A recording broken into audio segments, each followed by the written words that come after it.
Well, this point is often made, that a country like Britain is only 62 million people, and aren't we better off being part of a big European club so that we can have more of a voice on the world stage? Funny that, isn't it?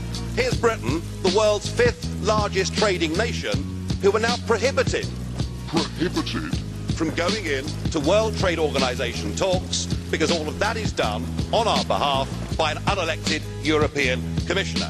And the answer actually, Mr Duff, is that an independent Britain that trades and cooperates with her European neighbours in an age of globalisation would be able to forge her own trade relationships across the world, and it would make sense for a country like ours to start off with the English-speaking world who share common law, our own kith and kin in the Commonwealth that we turned our backs on so shamefully.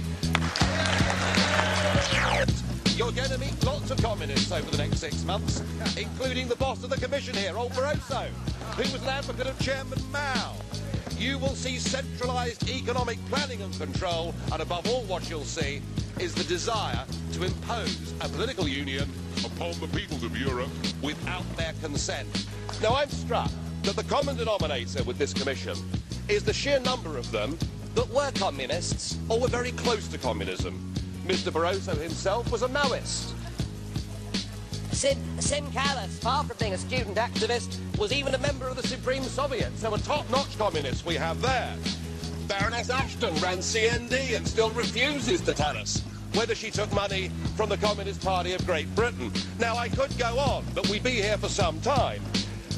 But we have at least 10 communists in this commission, and it must feel like a return to the good old days. There must be a certain nostalgia amongst the communists. Whilst 60 years ago, an iron curtain fell across Europe, today we have the iron fist of the European Commission. The theory of a Tobin tax has been around for years, the idea of a global tax on foreign exchange, but of course it's never seen the light of day. But what has been proposed here, and it's because the European Union is so desperate for money, it's in so much trouble that it needs its own resources. What we're proposing here is to use an opportunity to bash the financial sector because they're very unpopular at the moment, and to introduce a financial transaction tax just in the European Union, as if somehow that will gain us great revenue. Well, I'm sorry, ladies and gentlemen, but we're living in a global economy. And if we become uncompetitive through tax or regulation, people simply move, and they can do so in the space of 24 hours.